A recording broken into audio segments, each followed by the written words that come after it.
While everyone's focusing on what Dallas is losing in Micah Parsons, the Green Bay Packers are rejoicing for getting a generational player on defense.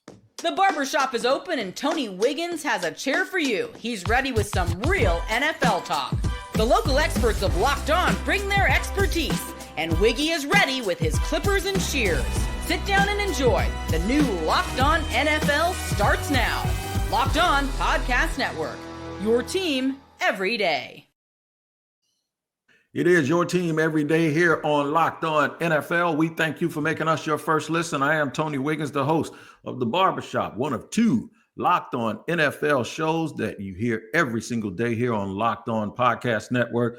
And we're glad that you spend 30 minutes with us today. As usual, I have my brother, Matt Williamson from the Peacock and Williamson podcast here on Friday. What we're going to do is walk you through the biggest stories of the day leading up to the NFL season that kicks off here in less than a week. And man, did we have a doozy of a day yesterday. We'll get to that in just a second. Today's episode is brought to you by GameTime. Download the GameTime app, create an account, and use the code LOCKEDONNFL for $20 off your first purchase. All right. So thank you and welcome to the Everydayers. We appreciate you for making Locked On Podcast your stop every single day. And if you're new, we're going to give you a reason to make sure you come back and you can check us out wherever you get your podcast, whether you watch or listen. We will be right there.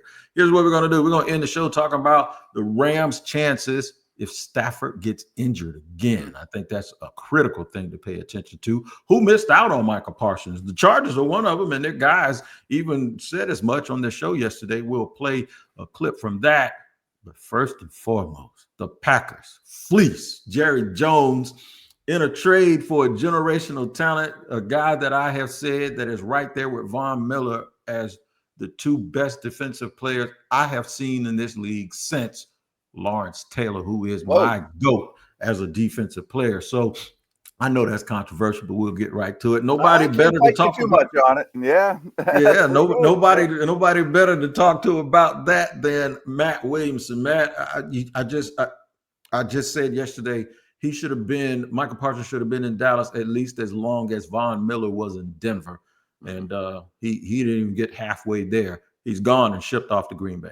Yeah, I think we really, if we had this conversation a year ago, before any of this stuff, I think we really need to examine of how the Cowboys do business. And frankly, I'm in the middle of watching this Netflix documentary about, the 90s Cowboys with Aikman and Jimmy, and Jerry Jones is all over it. And he just views things differently. I mean, he's made so much money for the league and for himself, but I feel like he just wants to be in the spotlight and making deals with Pepsi and Nike as opposed to putting the best people on the field to win. And clearly at his age, which isn't uncommon, like Al Davis was the same way, he's probably too powerful in his organization for his own good. And like all of us at that age, we're probably going to lose our fastball in terms of sharpness above the neck. And who's going to tell him no? So you kind of go on your rants, and frankly, hey, it's his organization. He can do whatever he wants with it. We have no right to tell him how to run his business, but I just don't agree with it or wouldn't do it that way. And there's no way I'm letting this player go. It's not like there's any character stuff or off the field stuff, Absolutely not. I'm going to get back and touch on Jerry in just a second, because I think you make a lot of great points. But first, I want to talk about who's actually opening a Christmas present today, and that's the Green Bay Packers and my man, Peter Bukowski. I want y'all to see the absolute you watch when you see this. The childlike elation of a dude that is usually so measured, he lost it. Check out Peter. I can't believe they did it. Micah Parsons is a Green Bay Packer. I'm Peter Bukowski, host of Locked On Packers, and I am at a loss for words right now. This was discussed. It was rumored. It was insinuated. It was everything.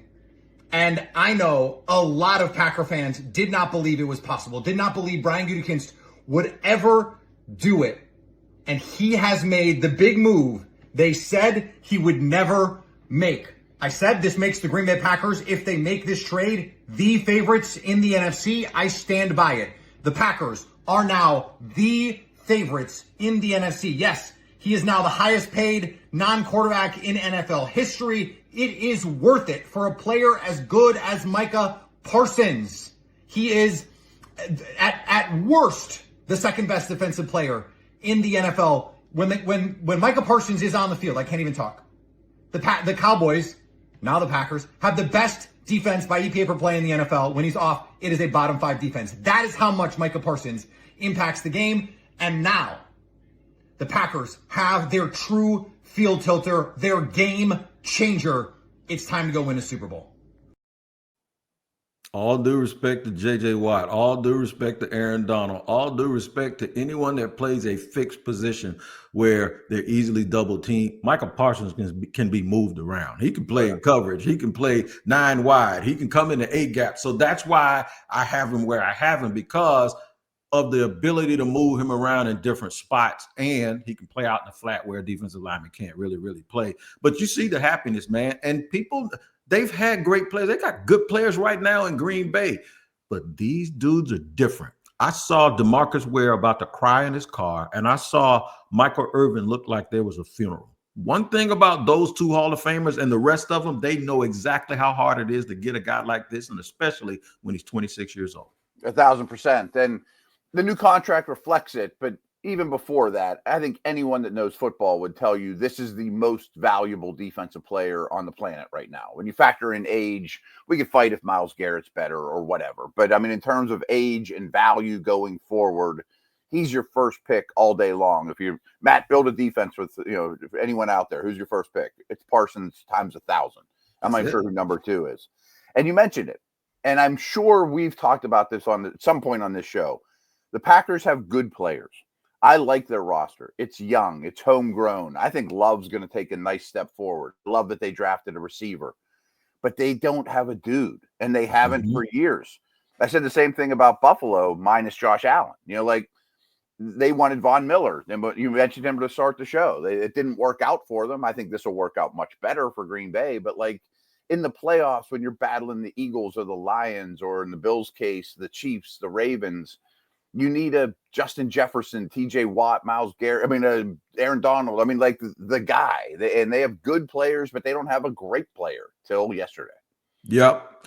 And usually what happens with stubborn people, and I think this is pride, and it's stubborn and not wanting to deal with agents and not wanting to see the empowerment of agents and players, you usually get the response. And the response yesterday did not feel good to Dallas Cowboy fans or their media. And here's my man, Landon McCool from Locked On Cowboys to tell you exactly how it was received. The Cowboys just had their first press conference about the Micah Parsons trade, and the results were pretty troubling. Hi, I'm Landon McCool with the Locked On Cowboys podcast, and the main theme coming out of the press conference announcing the trade to the Green Bay Packers of Micah Parsons seemed to be that the Cowboys totally knew what they were doing. This was on purpose, and they did this because they wanted to do this, which really does not add up. It's really hard to be sold the belief that the Cowboys made this trade with the thought that they were improving the team, especially as they claim for this season. The Cowboys got Kenny Clark in the trade, and no doubt Kenny Clark will help fill a need to stop the run and the interior issues that the Cowboys have on their defensive line. But no one can be convinced that getting rid of Micah Parsons was to the benefit of the 2025 Cowboys. For more on this, make sure you check us out on the Locked On Cowboys podcast. And by no one, I want to focus on the people that matter. CeeDee Lamb and Dak Prescott did not come into that facility this morning with a smile on their face. No, I don't know how you possibly could. There's an argument. I wouldn't want to try to make the argument that this is better for the franchise. You're going to have 4 first-round picks over the next 2 years. Maybe you're going to find your quarterback, trade Dak for another pick, start over, regroup, get younger. They do have some edge rushers I like. But I don't want to make that argument because there's just, again, this guy's too valuable to even try to. Let alone, I thought they had a chance to rebound and be a playoff caliber team. And I'm still a big Dak believer. And I thought this team could potentially make noise, new head coach. And you can't sell that for 2025 at all now. No, you can't. No. I'm going to show you how bad this is. It's so bad that you got teams on the other side of the country saying, we missed out. We could have done it. I'll tell you exactly who those teams are in just a second here on Locked On NFL.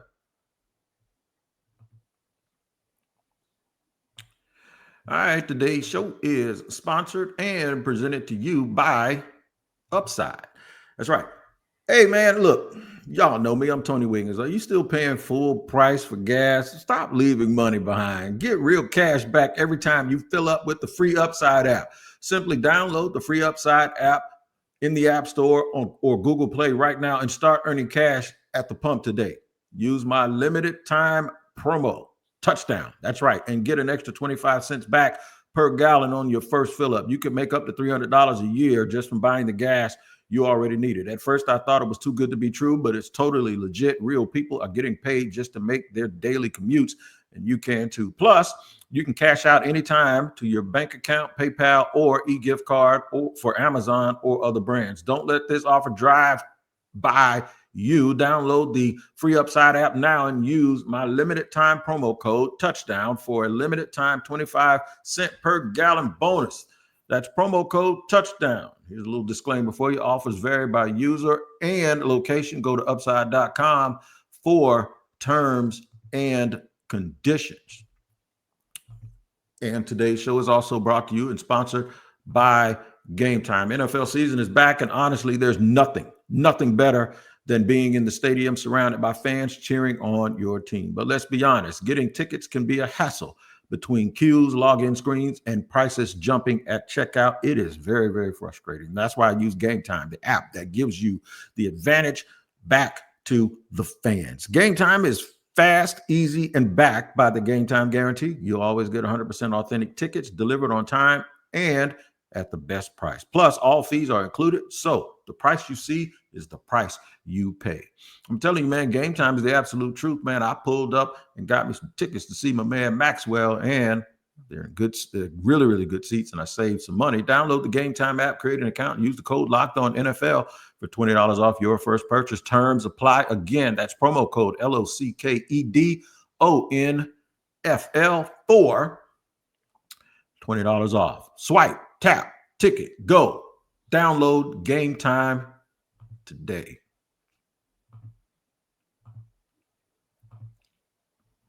All right, moving and grooving here on Locked On NFL. Not only are the Cowboys and the Packers affected positively or negatively, whichever way you want to see it, there are a lot of other teams like, why couldn't we get involved? I actually sat there and thought about Jacksonville, and I'm like, what could we have given them?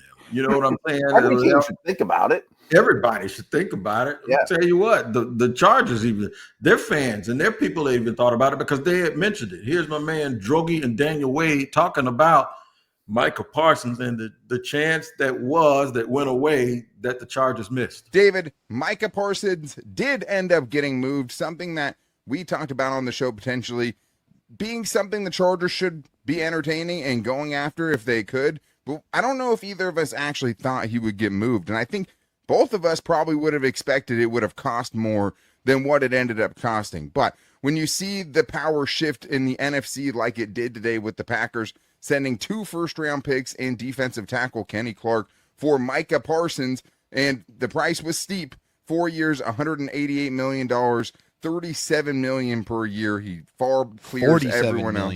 Or 47, yeah, thank you. $47 million per year, far over what the next highest non-quarterback is getting paid. I knew he'd be the highest paid defender in NFL history, but he cleared that bar pretty easily. But David, when you see the Packers going for it and kind of launching themselves into the talk of the best NFC team, it makes me, man, the Chargers feel like they missed an opportunity to get a huge kind of franchise-altering player here. To me, I felt like it was just the very best person to be that heir apparent to Khalil Mack, right? It could be a guy who is about to step foot into Hall of Fame whenever he decides to hang it up, and have somebody who's on a Hall of Fame track take his place. All right, let me jump in on Drogi real quick. I got to tell Drogi something. Khalil Mack in his prime ain't a precursor for what you're about to see with Michael Parsons is better than Khalil Mack ever was. So he ain't gonna be like the heir apparent to anybody. No, he this is a dude that is setting the bar at an entirely different level with his pass rush rate, with his sacks, and he's lining up at stacked linebacker for half the time. This is a totally different dude who would have actually made the Chargers probably one of the favorites in the AFC. Yeah, and I meant to bring this up earlier in the podcast. When Parsons came back from injury last year, Dallas was kind of an afterthought. Dak was hurt. They were out of it. People weren't paying much attention. He was better than ever to finish last year. I mean, like, I don't know that he's even hit his peak yet. I think his best football is what we saw lately coming back from injury when no one's paying attention. And I kind of said it before we went to that clip. We could probably do this exact same clip for 20 other teams. You know, I mean, there's a handful of teams that probably weren't super interested, but at least had to have the conversation. But I mean, we could go on and on and on. Like Peacock and I talked about the Patriots, you know, go get your face of the defense, you know, I just threw that one out there off the top of my head, but there's so many. How about the Bears? I mean, I have a ton of different ones to go through, but I do like the Charger fit. They have a lot of cap space. I would think that Jerry would rather send them to the Chargers than the NFC. But I do wonder too, one thing we haven't mentioned that they did bring up on the Locked On Packers spot. Kenny Clark's a good player. You know, like I think we can't just ignore that he's part of the deal. I mean, he's going to help the Cowboys. Their D tackles are a mess. They missed on Mazi Smith. I would imagine they wanted a quality player. Did the Chargers have a player and the picks to give them? And who knows? I'm just throwing it out there. You know what I mean? No, that's a good thing because I said yesterday in a post that Kenny Clark isn't a slouch because there were people pulling up PFF numbers and his age and so-called decline. And a lot of that I ain't knocking PFF and I'm not knocking analytics as a metric, but there's a lot that goes into that doesn't account for a lot of other things too. Absolutely. Like what he's actually asked to do and how they're adjusting things a little bit, the opponents, or whether or not he was a little bit banged up trying to play through things. We got to give guys credit for. He's a really good player, but he's also 29 and he's in the last year of his contract. So they're going to end up having to pay him. He's older, right? And then the two picks that they got will more than likely be somewhere behind 25. So, So you don't get the benefit of actually thinking, like, at least Cleveland can say, okay, in the Travis Hunter deal, the Jaguars were 4-13 last year. I don't think they're going to be that this year, but at least they can hang on to that maybe they ain't going to make a jump to the NFC Championship game. I think it's very likely that Green Bay gets to that point. Now, a team that is going to try to keep Green Bay at bay and are probably smiling from ear to ear because, one, Dallas has bad PR, and two, they actually got worse on the field. That was the Washington Commanders. And they did something earlier this week that is counter to what Jerry did with Dallas. Listen to my man, David Harrison. You can call him scary. You can call him Terry. Just don't call him broke. This is David Harrison of the Locked On Commanders podcast and news breaking Monday morning that Terry McLaurin and the Washington Commanders have agreed on a 3-year contract extension. Source confirms that. Some other reports coming out, $96 million total value of the contract. That is $32 million annual average value, tying the current AAV of A.J. Brown, star wide receiver of the Philadelphia Eagles, a top 5 number for Terry McLaurin, number 1 in many Commanders fans' hearts, top 5 in many people's boards of ranking wide receivers. The reports are also saying that it is a $30 million signing bonus for Terry McLaurin, so a nice chunk of change. We'll have to see what the guarantees say of it all, but a little bit more than most people projected at this point after a standoff all training camp long, with concerns raising that it might reach into the regular season. Well, now those concerns can be soothed, and we know that Scary Terry will be on the field for the Washington Commanders week 1 when they host the New York Giants. For more of this and all of the ripple effects, head to the Locked On Commanders podcast, part of the Locked On Podcast Network, your team every day. So, Matt, I have a philosophy. You can agree, disagree, but I'll go through it real quick. When I think about players that you want to pay, I think about talent. Because make no mistake about it, everybody talk about character and all that. It's about talent. You put up with Dennis Rodman because he gets 30 rebounds a game. That's why you put up with it. So it's talent. Next, it is the football character. Like, does he show up at the facility? Does he work? Does he care about his teammates? And the off the field stuff, because if he is a mess off the field, he's probably not doing that. And then the third thing is health. He's been healthy. Just like Micah Parsons has, for the most part, been healthy or played through injuries. These are the kind of guys you pay that need to be in the DNA of your team. Washington got it, and Dallas didn't. Yeah, and I don't think McLaurin's a declining player at any point. He's coming off his best year, statistically at least, and the quarterback helped that. And I think you really have to factor in the quarterback situation too. Like, I'm thrilled with Daniels. I think he's going to be a tremendous, tremendous player, but I'm not comfortable with the point where you take away his best thing and say live without it. No. If anything, I want to add around him like they did with Debo and offensive linemen. I mean, you have a rookie contract on this guy. You can't allow McLaurin to walk out the door. And to be honest, Wig, this one, I don't know why this one took so long. I mean, I felt like this should have done a month ago too, Yeah, it should have been done a month ago. And once again, you think about the impact on the team. We mentioned the negativity part of it with Parsons not being there and how CD and how Dak felt when they walked in. Just think about after that Monday when McLaurin got the money. How do you think Debo Samuel and Daniels felt when they came to work? And I think that matters.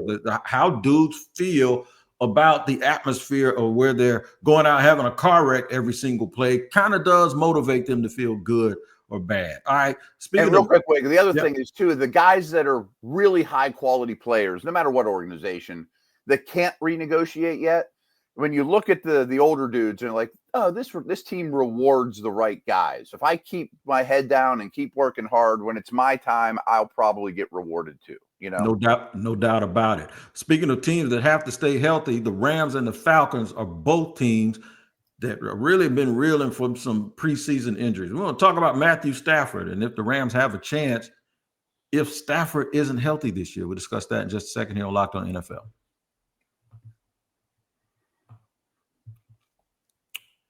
All right, we got a little survey for you, man, a listener survey. We have a little bit of an important request. Locked On wants to hear from you. We're putting together a survey, and they have put together a survey to learn more about our listeners and make your favorite podcast even better. This is your chance to tell us what you like, what you don't, and answer questions about our advertising. Go to lockedonpodcast.com/survey to get started. Everyone who completes a survey will be entered for a chance to win one of 10 $100 Amazon gift cards.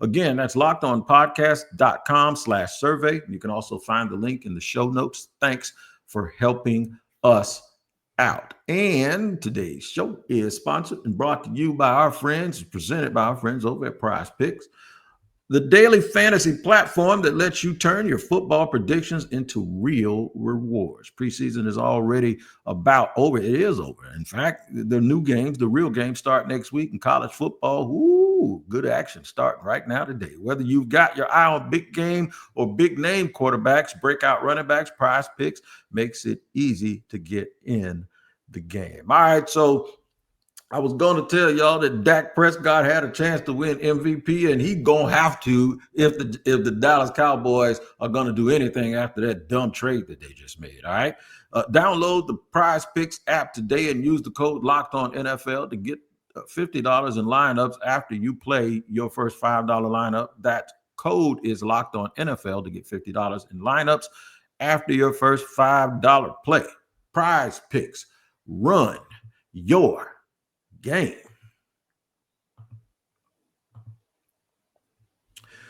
My man Matt Williamson is here. We're going to run through a couple of topics here at the end of the show about teams that need to stay healthy. One of them is the Rams. The Rams are one of those teams that you can almost say that they have everything that they need to win a Super Bowl, but they got to keep their quarterback upright. There's some thought, though, that they got a little young dude who is used to being a champion in college that might be able to help him in Stetson Bennett. Listen to this. But with the questions about Matthew Stafford, that elevated Stetson Bennett's chances, that increased the likelihood that he would be on this team. All he had to do was prove that he was worth it, and he's done that. So to me, it's the feel-good story. It is. It's the feel-good story of the preseason. Is Stetson Bennett rooting for the guy? Every time you doubt him, every time you doubt him, he just comes creeping and crawling back. And that's what this guy has done throughout his career, and I'm not surprised that he's doing it with the Los Angeles Rams. Does this feel Jimmy Garoppolo-ish, or does it feel Brock Purdy-ish to you when they come to talk about Stetson Bennett and his chances to help the Rams if he has to play? So is he the two ahead of Garoppolo now? I don't think so, but It sounds like that's who they're more comfortable with if they have to go the long haul without Matt Stafford. Okay. See, that would make some sense. If Stafford were to miss an extended stretch, I would want to see the young guy. They have 2 first-round picks. Do we go quarterback shopping after this year or not? But if it's a week or two, I would go with Jimmy and just manage the game. I think it's all about McVay. I mean, I think McVay is the best head coach in the league. And I know that people think it's Reed and blah, blah, blah. And I just think McVay can give him some ingredients and he's going to maximize them. And I also think the Adams factor is just massive for this team. But back to Stafford, even if his back was fine, last year his numbers when pressured really went down. And I don't love the line to keep him clean, even if he's 100% right. So that's my concern. But I do think McVay is going to remedy that. They'll probably play more 12 personnel. They drafted a tight end higher. He's got ideas for this. He knows these things. When in doubt, I'm always going to defer to an elite head coach. And I don't use that word very often. No doubt about it. And he is absolutely elite. By the way, Maurice Jones-Drew said what you just said about McVay about 4 years ago, and people jumped all over him. And now I think more people are starting to go to that side of it, not only just because of McVay and what he's able to do, but how his coaches, you think about O'Connell, you think about now Liam Cohen, how these guys are succeeding when they leave LA. He's not just coaching players, he's coaching coaches also. Speaking of health and offensive linemen, I keep looking at the Atlanta Falcons and the division that they play in and the way Michael Penix looked at the end of last year and the defensive additions. They finally added pass rushers, even though it might not be the ones you thought they should have probably gone after in the draft. But, Matt, they got a really, really nice nucleus of players. One of them, though, is going to miss an extended period of time, and it's a big offensive lineman that puts them in a little bit of the same situation you just mentioned with the Rams. Here's my man Freeman down with Locked On Falcons. McGarry is one of the Falcons' 2 best run blockers. Him and Chris Lindstrom are basically the engine for the Falcons' run game. That right side, right? They are, arguably elite at the respective positions. And while the other 3 blockers on the Falcons offensive line are certainly capable, as we sit here today, we don't know how capable they are, right? Newsel, we talked all offseason about, the drop from Dolman to Newsel specifically as a run blocker. We'll see if Newsel can grow in that regard. We've talked a lot about Bergeron's, underwhelming first 2 years, primarily because he hasn't lived up to the expectations as a run blocker. We're hoping to see a big leap for him this year. We know what Jake Matthews is. He's mostly a mediocre blocker, a run blocker, at least as far as run blocking, very good pass protector. But, every 3 to 4 years, Jake has a really good run blocking year. 2022 was the last time, 2017 prior to that point. So maybe he's due for another really good year. But, most years Jake is going to be pretty mediocre. And that engine for this run game, and I'm not a car guy, but, with a healthy McGarry, with a healthy Lindstrom, it's like a V8 engine. And, there you go. McGarry, I got to toot my own on here, man. He was one of the dudes when he was at Washington I was super, super, super, super high on. And other people in the draft were like, nah, he's slow. Turned out to be a really good player, and the Falcons need him to be healthy if they're going to change the perception of that team and use Bijan Robinson the way he's supposed to be used. 100%. And they really stress the run game, which obviously is McGarry's strengths. And I get that. But I also think Penix can be a hold the ball guy. It's not going to be a Tua get it out left and right type of deal. And remember, that is his blind side. He's a lefty quarterback. And I've thought for a while kind of an underreported thing about the Falcons team. Everyone focuses on pass rush, building the defense. The offensive line depth is worrisome to me for the last couple of years, and they haven't had to test it very much. Yeah, offensive line depth is kind of like having a running back a lack of depth on the offensive line is kind of like having a running back that he can run a hell out of ball, but you got to take him out of the game because he sucks at pass protection. It's one of those things like you don't realize how important it is until you don't have it. And one thing about us here, you got everything, man. And the Locked On Podcast Network is giving you even more. It's another big moment on Locked On college football fans. Locked On and Fire TV present College Football Kickoff, your ultimate college football weekend preview. Drake Toll of Locked On Big 12 leads the conversation alongside 2-time AP Coach of the Year Gary Patterson, former college star Jesse Holley, and Locked On's local experts. A college football preview only Locked On can do. Catch College Football Kickoff every Thursday throughout the season only on Fire TV. This is a fire show, not only because of me, but because of my man Matt Williamson coming through the way he does. And of course, the star of this show is always the listener. And we here always appreciate the fact that you choose to spend 30 minutes with us. And we hope we deliver on our part of that bargain. Until next time, man, this time next week, we'll be doing a preview of the real action. So y'all make sure y'all tune into the Peacock and Williamson podcast, where Brian Peacock and Matt Williamson do a fabulous job.